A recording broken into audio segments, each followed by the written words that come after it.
What if you could measure your efficiency per second in life?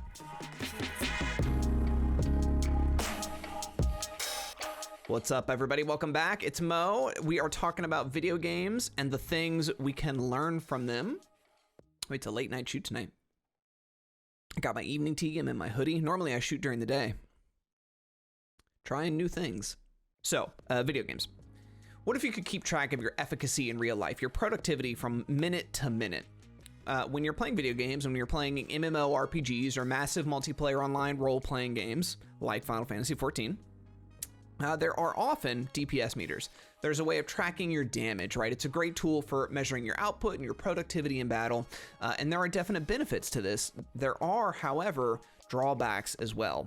Today, we're going to jump back into Final Fantasy XIV again, and we're going to talk about what a DPS meter is, as well as the pros and the cons of them. Let's hop over into some footage. Here we are, back in the world of Final Fantasy XIV. We have our trusty monk, Mo. Hi, Mo.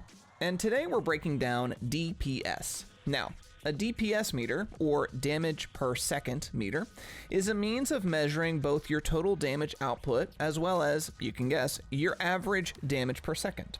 Interestingly, Final Fantasy XIV does not have a DPS meter in game. In fact, one of Final Fantasy XIV's producers, Yoshi P, has stated that they will not ever be put in the game. Strange, I know, to use a game that doesn't have a DPS meter to explain DPS meters, but there is a point to that choice, and we'll get to it. So, we're in a boss fight. Let's assume that the fight lasts 60 seconds, and I do a total of 60,000 damage. We can do some quick math here. 60,000, which was my total damage, divided by 60, the duration of the fight in seconds, and we get 1,000.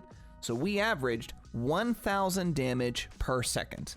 Now these numbers are completely hypothetical for the record. This particular fight lasted longer than a minute and the numbers are higher and more complex. Now this on the surface is a very neat tool. You can look and see how well you're doing, and further, you can see your progress from your first attempt to your second and your third, and so on. Eventually, however, there can be a downside. At some point, it becomes easy to focus more and more on the numbers until it becomes your only priority, neglecting not only your teammates in the moment and the game you're playing, but also your own personal enjoyment. In a sense, in trying to improve yourself, you lose sight of yourself and the things that matter.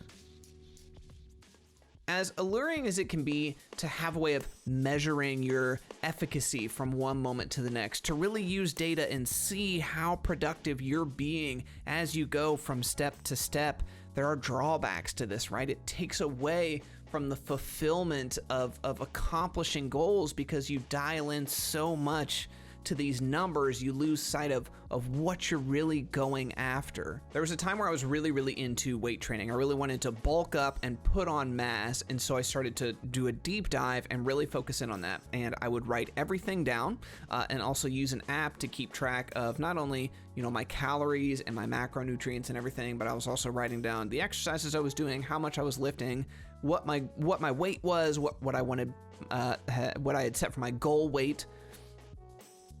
And, on the surface, this is a good practice, okay?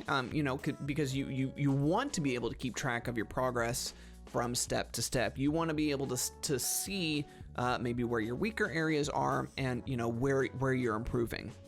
The problem for me, and I've actually talked about this in another vlog on this channel, I'll link the video, is that I focus too much on numbers. I would set a goal in my head for a weight that I wanted to be at or a weight that I wanted to lift. And if I didn't meet that specific number, if I wasn't being as efficient as I thought I could be, then I viewed it as a failure, which is not the case. But that's how I would look at the situation.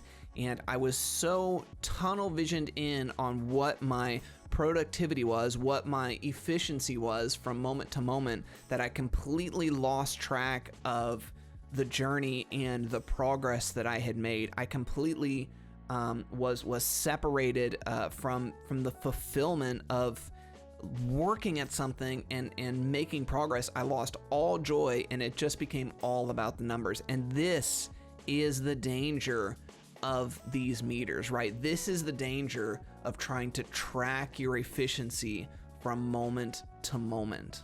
And again, it's good to have a measurement. It's good to get your bearing. You should be able to look and tell, hey, when I started, I was here, and now I've put some work in, and I'm here, and I'm making progress. But you just can't let it consume you, right? You can't get so lost in the numbers that you forget to have fun with what you're doing.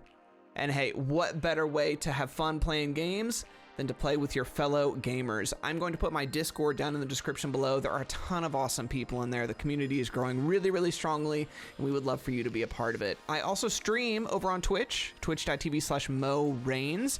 You can catch me there Monday through Friday, starting at 9 a.m. Central Standard Time. Believe it or not, play a lot of Final Fantasy XIV. Would love to have you as a part of that community as well. So click the link and drop a follow, and we'll see you over there.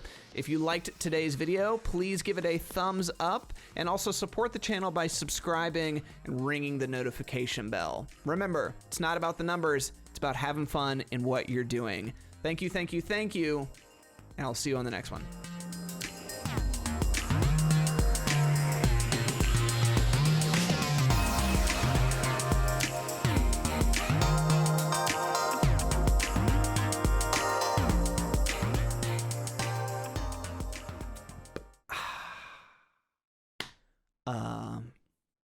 And this is where I would say more words that would continue that thought and then connect and segue into the next part of the video. And we would be like, whoa.